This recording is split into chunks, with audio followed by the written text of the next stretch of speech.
Hello and welcome to this four-part interview series with enlightened Master Nukunu. This is the third part. If you haven't seen part 1 and 2, I recommend you go into my channel and check it out.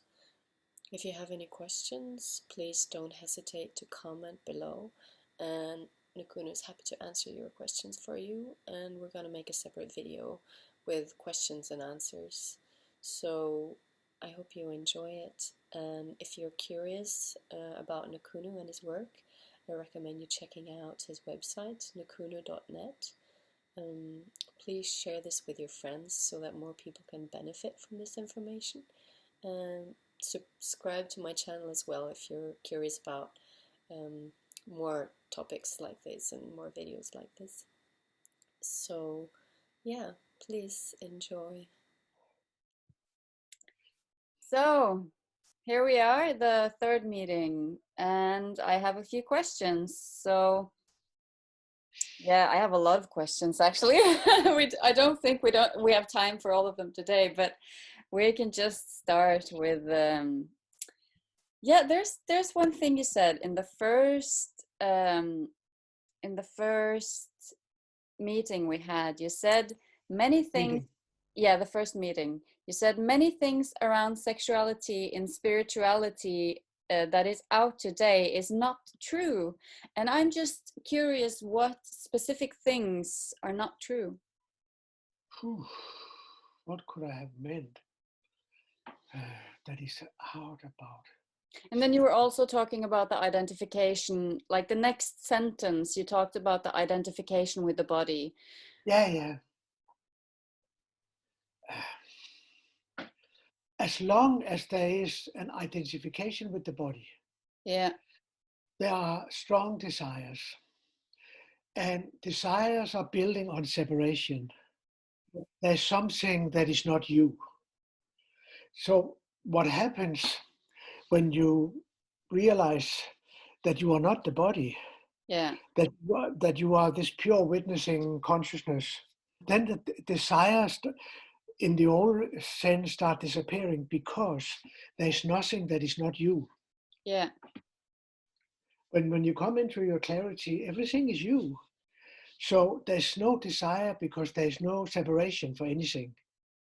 Yeah. So sexuality starts getting another quality here. And it's not that you cannot have sex, but you are free of all this fear and possessiveness and all this that comes with it when you believe you are the body. You understand? When you feel you are the body, the body just wants to reproduce. It's what it's here for. Look at nature. Everything is about reproduction. Trees, birds, animals, and people. So all the time you are totally identified with the body, you will be like an animal. And when we live in this culture that is so unnatural, sex has become some kind pushed out or something that is bad or wrong, or because then the organized religion can control us. When Christianity say that you had to fuck only to get children and do it quickly without enjoying it. There's so much judgment on it. Yeah. So people have so much fear around sex. And that's why the organized religion can control them. Yeah. So, okay. So when we slowly, porno is not the solution of it. It has to be natural. Yeah. And if we slowly could have that's what we tried in the 60s with the hippie movement. I went to Pune, and Osho was really a guru for the 60s for all of us. Yeah. And his main teaching was live totally, but with awareness. Because if you live totally with awareness, you see through all of it with the body. It's impermanent. It's unreal. It's a dream. So what you're saying is that there are a lot of teachings that continue the lie of the identification with the body. Yeah, sometimes, somehow, yeah. Yeah.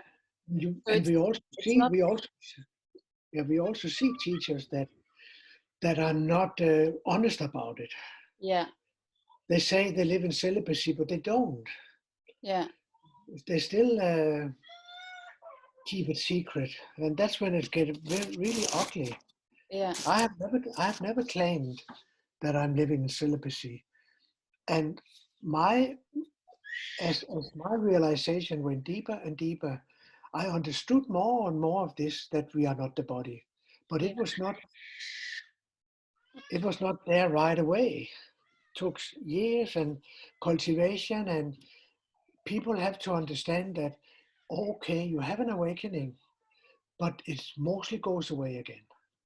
You are getting identified with a lot of stuff in your mind, and it catches you.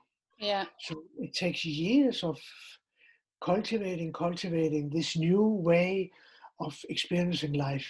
Yeah. This brings me to another question I have, or not a question really, because I asked this already. I remember you talked about the soul, like The what? the soul. The soul. Someone asked you about the soul, and you said, "Show it to me," right? Oh. Yeah, it's the fact that a lot of people get identified with the soul as well, but it is also just an experience. I remember Ramana used to answer this question.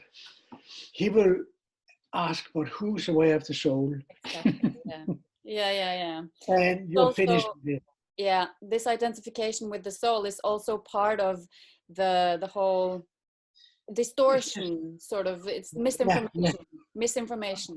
Unclarity. Yeah. Because this about the soul comes again from religions. And it came up again in the New Age, that start talking about the soul. Yeah. And for most people, it gets a magnified ego. Yeah. But it's really what Ramana says, but who's aware of the soul? Yeah. Then you're finished with it. Because everything you can be aware of is not you. Yeah. No. Mm. So who's aware of the soul, and who's aware of this, and who's aware of that? Yeah. That was his main question always. Yeah. Mm. And this brings me to, you've talked about it a little bit, but I just wanted you to say some words about impermanence and how you can experience it. Oh, it's so important. It's so important. Yeah. If we have an experience, we don't rest with the experience. We immediately start thinking about it, analyzing it, conceptualizing it, and we miss the experience. Yeah. We are not with the experience anymore. We are with our thoughts, our concepts, our ideas, our judgments. So every experience, it can be of the body, of other body, of the world, of feelings, is potentially your awakening. But you miss every moment because you go into thinking. Yeah. And we have learned nothing but thinking here in this culture. We don't learn anything. We don't learn to go in and feel and experience. Mm. So if you have any experience and you just stay there, just be totally open to it and say yes to it, whatever the experience is, with the body, with feelings, with sensations, whatever, it will change because it's impermanent. Yeah. It's changing, but we don't see that things are changing because we are living in thoughts and concepts. Yeah. And so let's say, as I often use that example, let's say you are out with your husband in a party and you see he's a lot with other women, and you immediately get jealous. Normally, you will create a scene. You will start arguing with him. You will start attacking him because you don't like the feeling of jealousy. Mm. it should not be there. Yeah. So could you imagine that you went in to find a little corner for yourself and sit down and relax into the jealousy? Yeah. Mm. It won't, I just do it a little bit.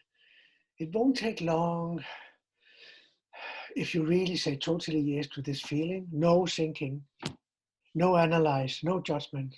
Yeah. Then it will change and it may come into anger. Mm. Then you say yes to anger. Wow, you're getting red, you could kill him. Mm. Feel it, stay in it. After some more time, it may turn into inferiority. Yeah. Oh, my shitting. Oh, I hate this feeling. Feel it, stay. And again, after a while, there may come a deep sorrow. Oh, black sorrow. And suddenly you start feeling good. Suddenly you start feeling free. Suddenly you start feeling, wow, I'm peace. Yeah. That's when you start coming close to source. Mm. And that's why I keep on telling people that every experience is essentially your enlightenment. Mm. Because now with jealousy, you come into your enlightenment. And anything, just stop, feel it, go down the layers, and you come home. Yeah. And because it's all impermanent, it's all changing. Mm. But we don't see that. We can live with this jealousy the rest of our life because we are not feeling it. We go into conceptual Yeah, it's analyzing. interesting. I've worked with this a lot, and I notice in the beginning my mind was always if you take the example of jealousy, I would start like, oh, but I should feel this feeling because blah blah blah, you know, and you start thinking why you should experience this feeling, or oh no, I should think that this is okay because I'm an open person, you know. That's the way your mind starts, you know. Exactly. It's good you Yeah, yeah, mentioned yeah, it. It's the way it is. yeah, yeah, So normally, you cannot digest this feeling. So you'll go up to the boyfriend and destroy the evening for both of you. When you have felt down the layers to peace, yeah, then if you go up to him, you will respond to him. You will not react to him. yeah. You will say, I hope you have a good time. How are you doing? And you will come with an energy that is totally open and neutral, that is not blaming him. And he will turn around and say, oh, where have you been? Oh, I was looking for you. Should we go and have a drink? That's how, because the outer world is mirroring your inner world. That's it. What I tell here is so simple, and why on earth have we not learned anything about it in our culture? You go to a shrink, to a therapist, and you learn more words about it. Yeah, More analysis, and the shrink will say, but where do you think it comes from? From your father or your mother? And blah, blah, blah, blah, blah. You go blah, blah, blah for the next 20 sessions. And you don't really look through the jealousy. You get tired of it. yeah. But I that's been how, there. I think most people have been there. oh, it's such a pity. It is so. Mm. Uh, so this is what I call associated inquiry. Mm. And people can read about associated inquiry on my website, Yeah. Nukunu.net. You can read about it. Mm. It is my main way of coming home, teaching. Yeah. There was, yesterday I had a satsang on the net, and there was somebody from Sweden who said, but I'm thinking and thinking so much, Yeah. thinking all the time. And of course, this person tried to kill the thinking with other thinking. Yeah. And I said to the person, What would you have to feel if you are not going into thinking? What will you have to feel if you don't go into thinking? And it's not a positive feeling. It's something you avoid. The thinking is an avoidance. And of course, there was some feeling that the person didn't want to feel. There was loneliness. Yeah. So I said, drop and just feel the loneliness. Feel. Yeah. After a while, feeling the loneliness totally, there came a feeling of a deep anxiety somehow. Then we rested into that. And he came home also.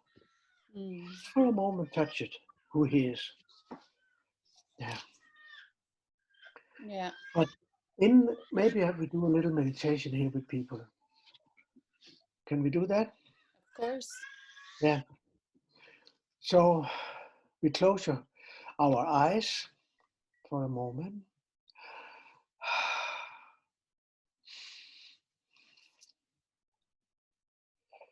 And I want to tell you that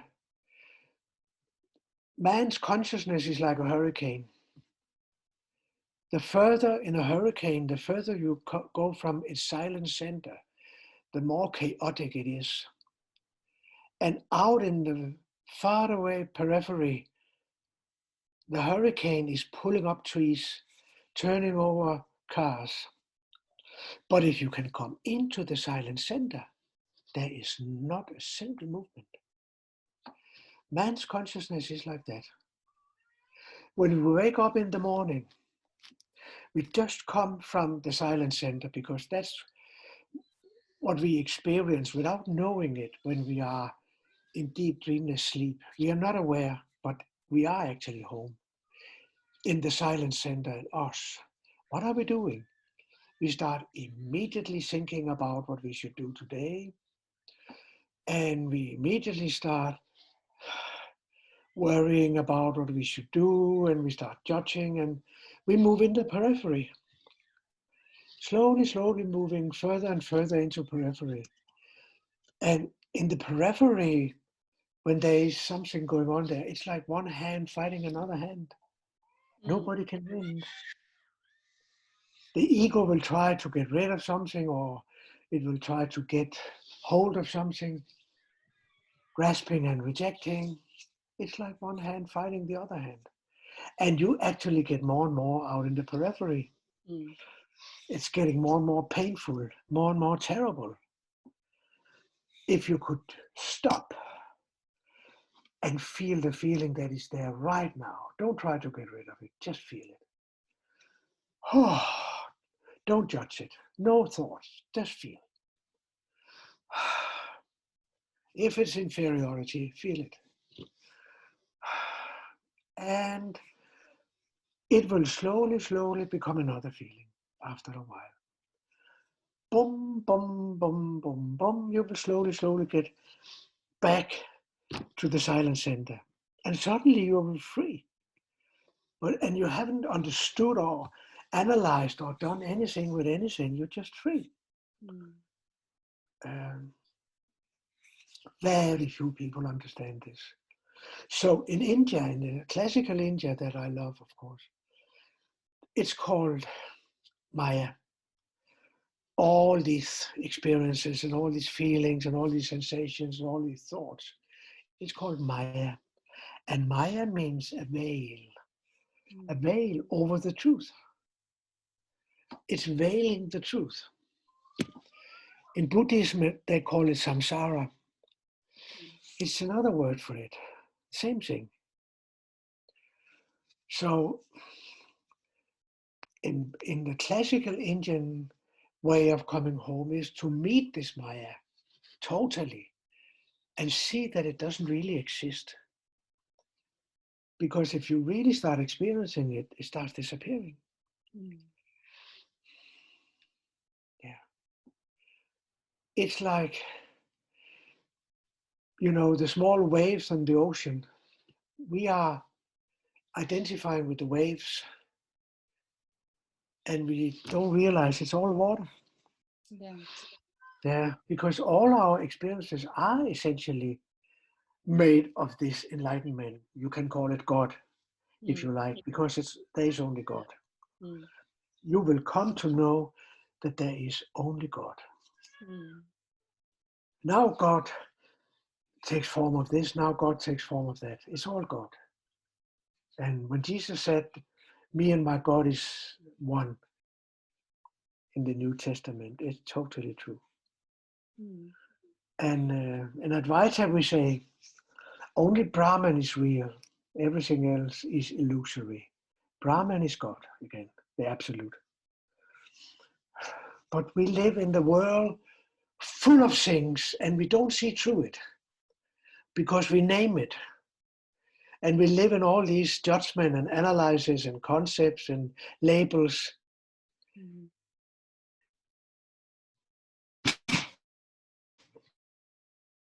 Because nothing of it is last.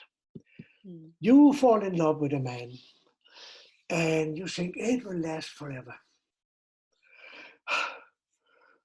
But it won't take a long time before there starts becoming trouble.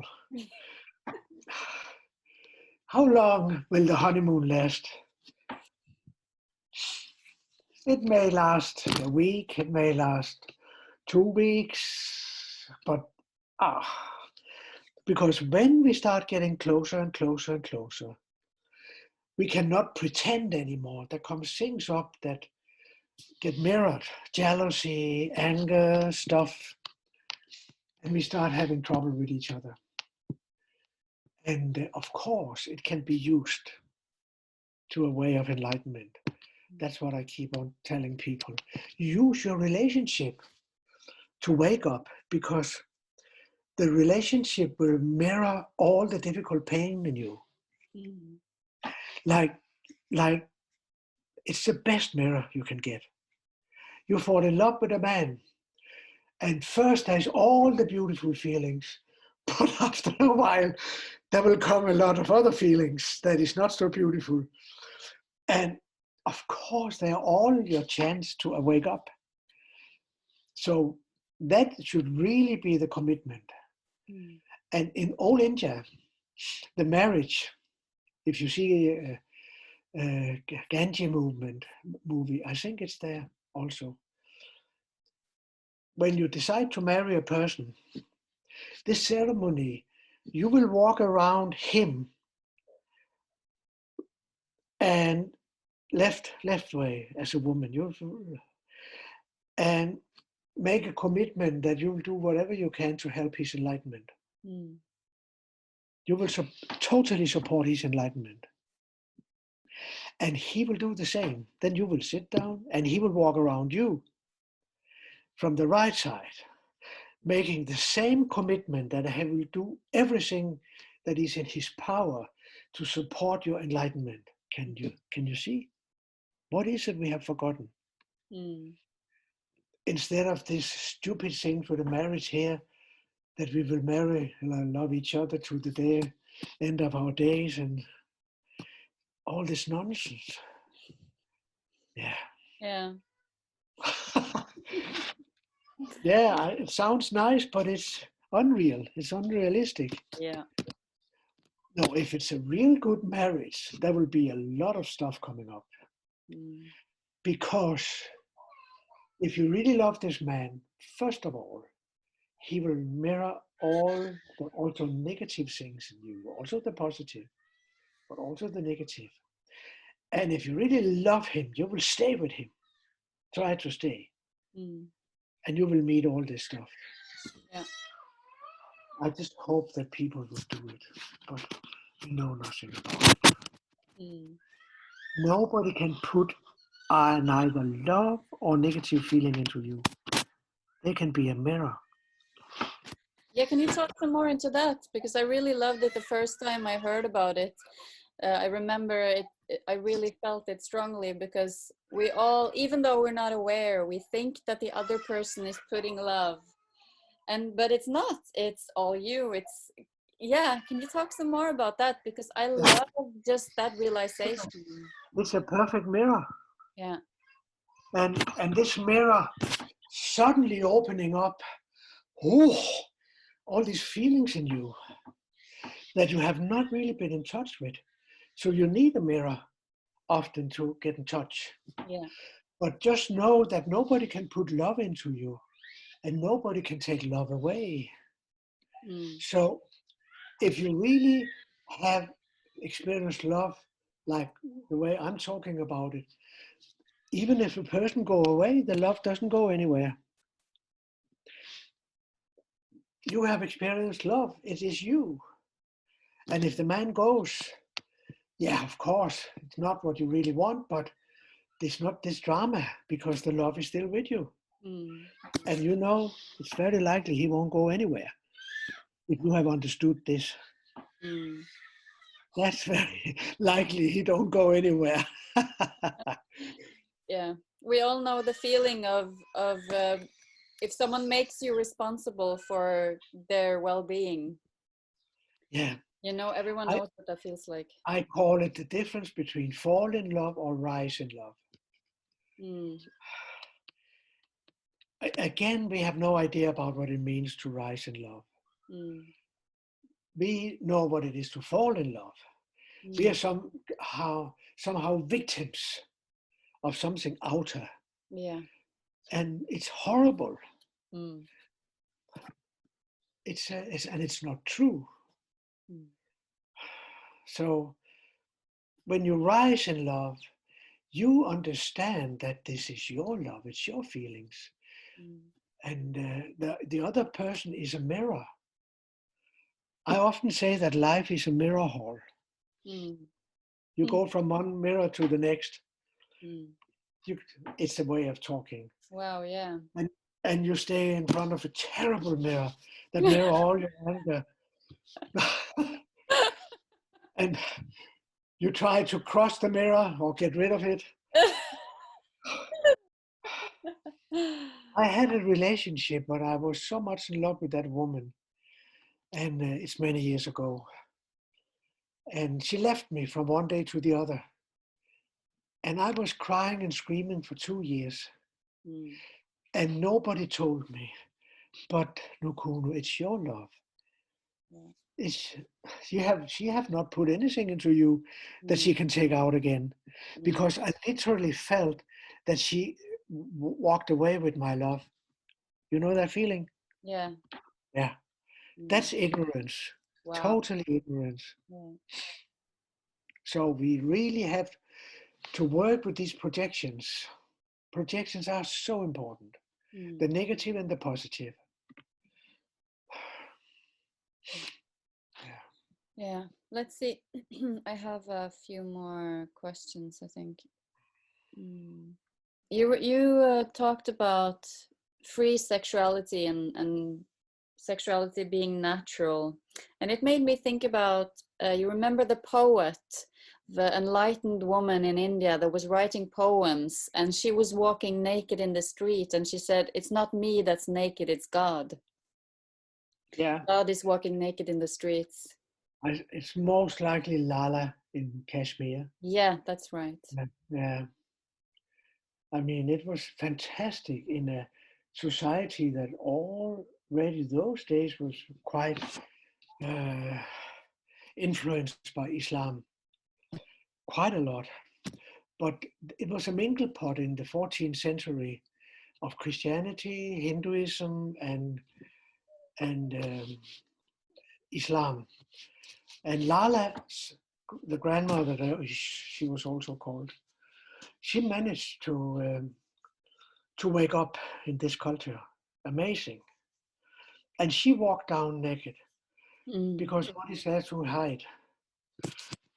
Of course, it's all God. That's true. It's all God. And if you see something that is not God in this naked body, then you are in a big illusion.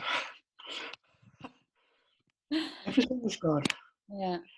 When you come in, Mukti, to yourself, it's like every experience is immediately seen as yourself, as your own true self. Mm. It's not out there, and it's also not in here. It is just. It's amazing. And you see right through it, and it's all become the divine. all become God. But this is not, it's a quantum leap, it's a discontinuity when this awakening happens.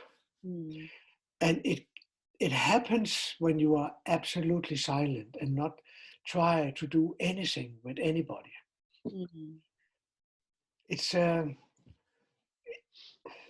It's difficult to do with our conditioning, because we are conditioned to always be the doer, always create separation. But when I sat with my teachers, with my awakened teachers, they were a mirror for that in me. This same place. And Osho even said to me, "You have seen me," one day. And it was so fantastic, because it was true. I did not listen to him anymore. I was not analyzing what he said and talked about. I was feeling him. Yeah.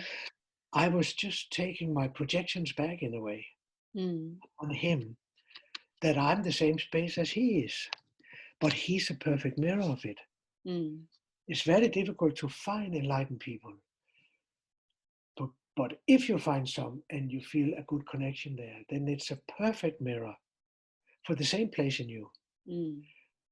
It's not about worshipping and crawling around the floor or licking the dust up from the feet of the master and all this nonsense. It's about sitting and feel I'm the same. Yeah. We sat there for years. And when I came up to Papaji, he said to me, you have got what you came for. He saw me right away. Yeah. You mentioned the divine, and I remember asking you once, when I was there last year or this winter, what is your perception, or what is your perception of God and the divine? And you said it's a quality. Can you talk a little bit more about that? Because I see a lot of people where it's like it's made up as something that is inaccessible to us. Yeah. It's separate. In Christianity, we believe in theism. And it's very deep in this culture still, that God created the world, but then he pulled away from it.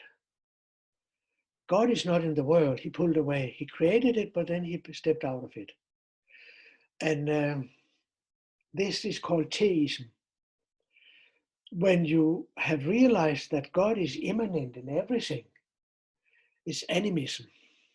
And actually the first Christian mystics, like Pelagius after Christ, was believing and teaching animism, that God is everywhere and everything.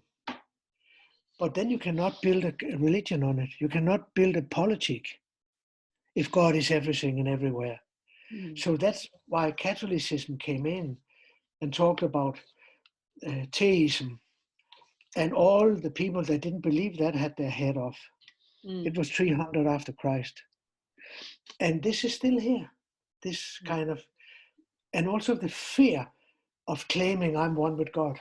Even though Jesus says it in the New Testament, he says it. But Catholicism and all these women that has been burned and killed, and this fear is still hanging here. So it's very few people who dare to even imagine that they're one with the divine. We cannot really talk about divine. That's why Advaita call it that. You are that, with capital that, because it's a fourth dimension. It's no time and space and thoughts can really grab it, but you can become it. But then you cannot say what it is. All what I say is just sweet lies, analogies, pictures, but there is only God. And it's fantastic to come into this realization. And it takes some time to break through the eyes of this culture we are brought up in, the eyes of our belief systems, our ideas. It takes time to break the ice because we are brought up in it and we have learned it and we know nothing else. That's why it's so good to go to India, for instance, go to into Zen and Buddhism and learn some words for the inner. And then you start practicing like I did. I had basically 3 masters. Osho was the first. And from Osho, I learned therapy and enlightenment and meditation. Poverty, I learned enlightenment and self-inquiry. And Maharaji, I learned devotion and surrender. That was the 4 step in a way I went through. Can you talk a little bit about devotion and surrender? Yeah. If you imagine a mountain and 2 people are climbing from different sides, just before they reach the top, they start connecting with, knowing each other, seeing each other. And then when they reach the top, they perfectly know each other. So if you are climbing the truth, or whatever you call it, from wisdom, it's an advisor called Gyan. If you climb from that side, that really, really, really going deeper and deeper and deeper, it's Krishnamurti, for example. It's a path of Gyan, of wisdom. Understanding, realization, but it's intellectual. And if you climb from the other side of the path of Bhakti, devotion, love, before they meet the top, they start seeing each other. And somehow it's not possible for a bhakta to reach totally home without the understanding also, without Gyan. Yeah. And on the other hand, you must come into your heart if you go on the path of wisdom to come fully home. So they meet. And if people have time for it, and they could read this book, one of the most famous book called, what is it called? The story of Ram. Sometimes I forgot these names. It's with Hanuman, the heart. Maybe I'll come to think about it later. Yeah. Can you just say some words about, because when I first started going to you, I thought that, bhakti and devotion, it was a little bit strange to me. I didn't understand it. Could you say some words about, because I think in the West, we understand wisdom. It's very easy to understand wisdom because that's where we live. But the heart, like, what can it look like, or what can it feel like? And, just a few words about devotion. If you are on the path of devotion, you will know. It will come by itself. That you will fall in love with your teacher very much. And you will maybe also like to start having love for different symbols of deities. Let me tell you about Ramakrishna. Ramakrishna, he was totally in love with Kali. Kali is a very famous goddess in India. She stands for enlightenment. And also she stands also for pulling all your illusions away. You see her, if you see Kali, you see her dancing on the chest of Shiva. She's dancing on his heart. Yeah. So Kali, so Ramakrishna, he took care of the Kali temple. And he was so much in love with Kali. He talked with her inside. And he had dialogues with her inside. And and he was totally in love with her. And there happened to come a jnani, a naked sadhu, to this place where Ramakrishna was taking care of the Kali temple. Someone going up the wisdom path. Yeah, the wisdom path, yeah, Advaita. And he saw this young young man, and he said, my God, he's just very close. So he said to Ramakrishna, you are very, very, very close, but you need to do one more step. And Ramakrishna said, okay, I will go in and ask Mother if she will allow me to do that. So he went inside. And the moment he goes inside, she's immediately there. And you can see it on his eyes. He's in ecstasy. And he opened his eyes and said to the sadhu, it's okay. She agrees. And then the sadhu said, oh, close your eyes again. And when I say now, you chop her head off inside. Wow. And he did it. And he was in samadhi, total absorption for 2 days. Because there was still a separation between him and the image of Kali. So that is the problem with the path of Bhakti, that you keep on holding this image, and then you hold you also. So how to go beyond this duality, that is the problem in Bhakti. And the problem in Jnana, when you go on the wisdom path, it is to be able to be free of thoughts totally and come into the heart. Dare to come into the heart totally. So, but there's many things in it, and yeah. That's a really great analogy. Thank you. I love your.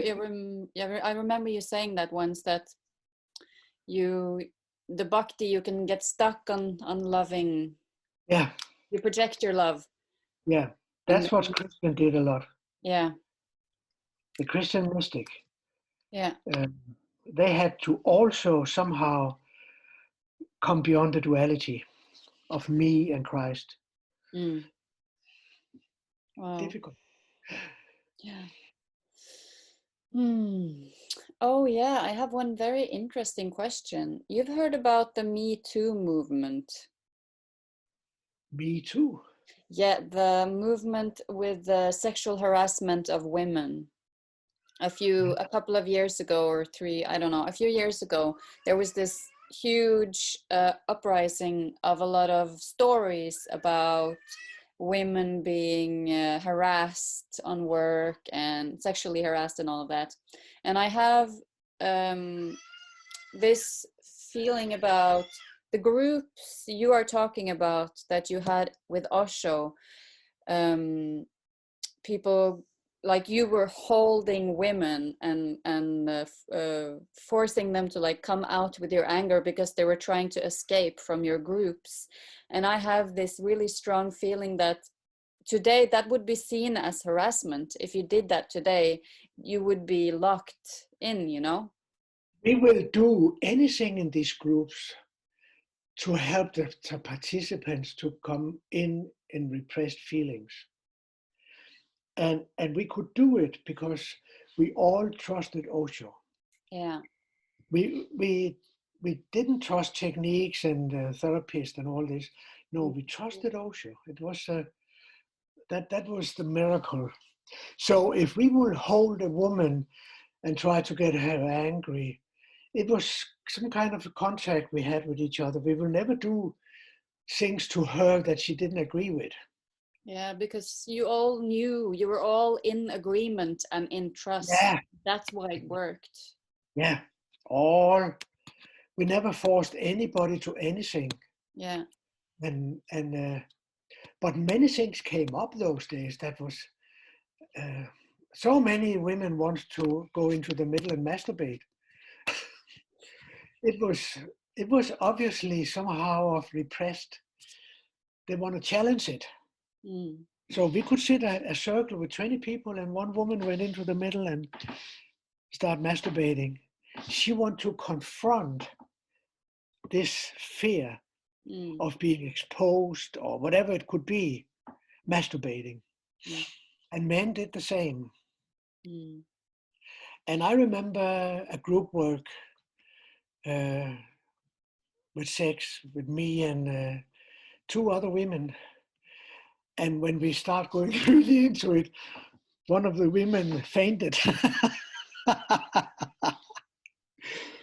Again, confronting something that is very terrible. Mm.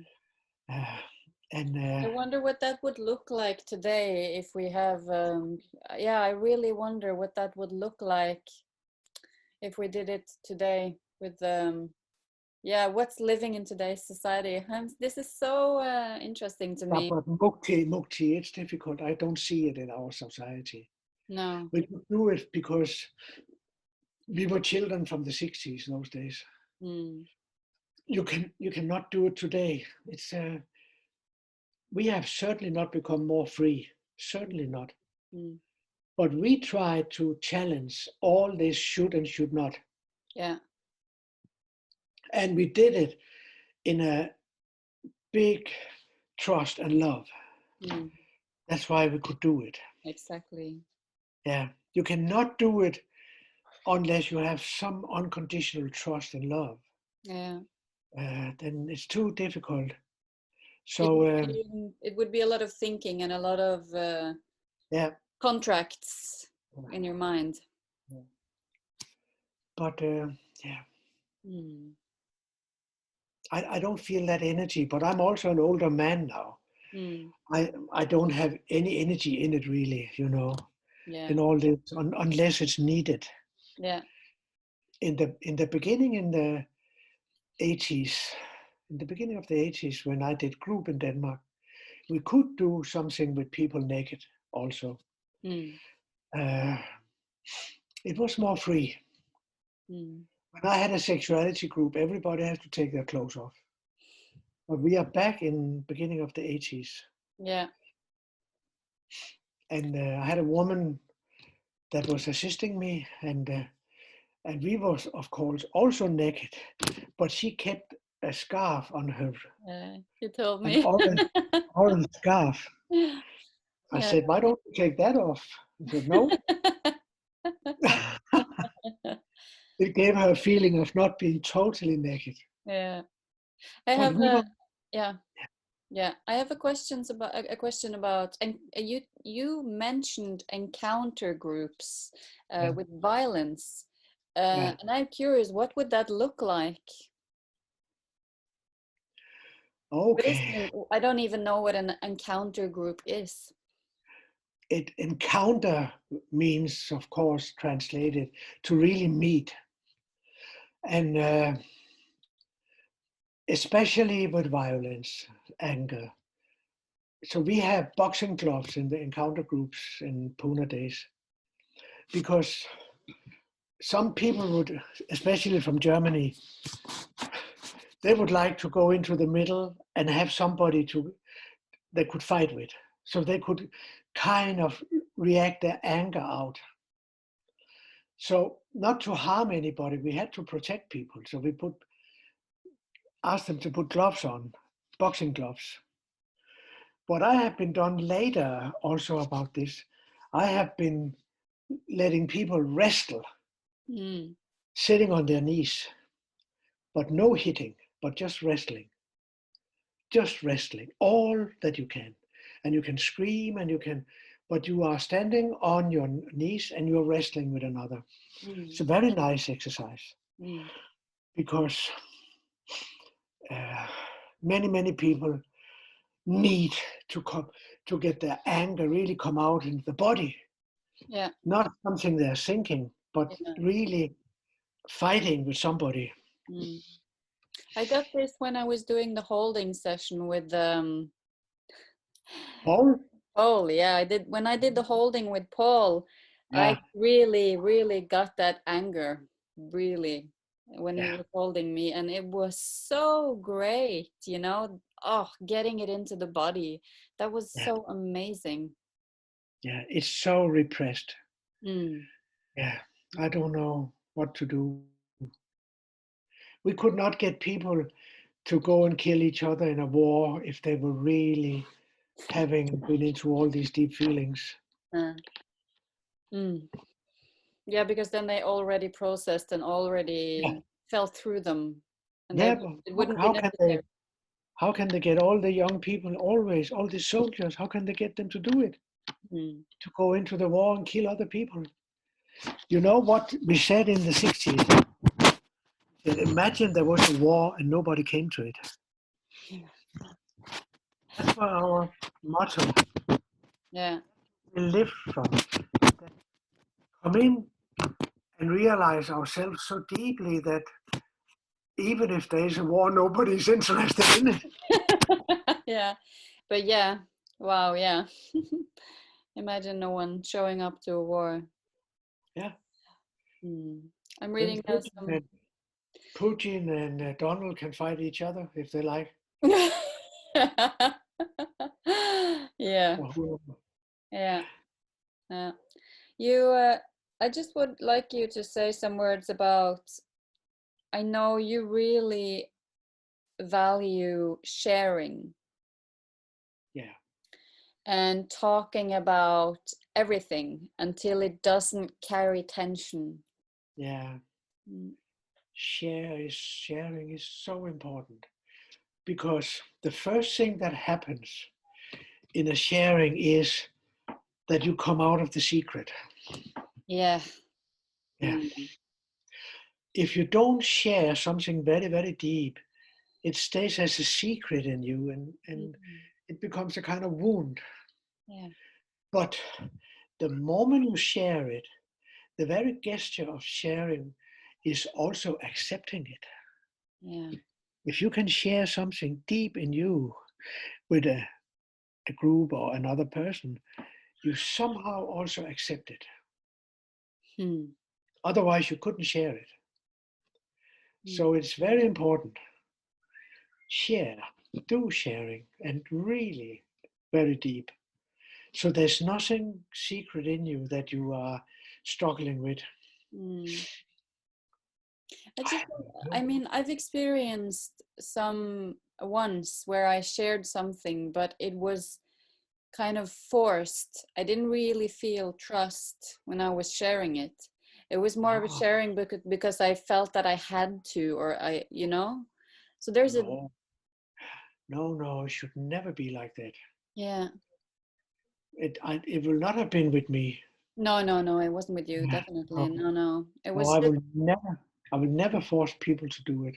mm, But I I will would, say of to course, them, yeah, sorry. it's a great relief. Yeah. And you know very well that these stories that women, especially women, have from their childhood being misused, and they have been keeping it as a secret, keeping it as a secret, and they have problems with their relationship with men. Yeah, because it's sitting underneath and sabotaging. Yeah. And the moment they start working with it, as a chance they can be relieved and be free. Mm. So you share and you're seen and encouraged. Yeah, yeah. Oh, I've seen it so many times, this with misuse. And they are feeling shamed about it, women. I once, I once had a woman, a Russian woman, and she was very boring. Her clothes was boring, and the whole way.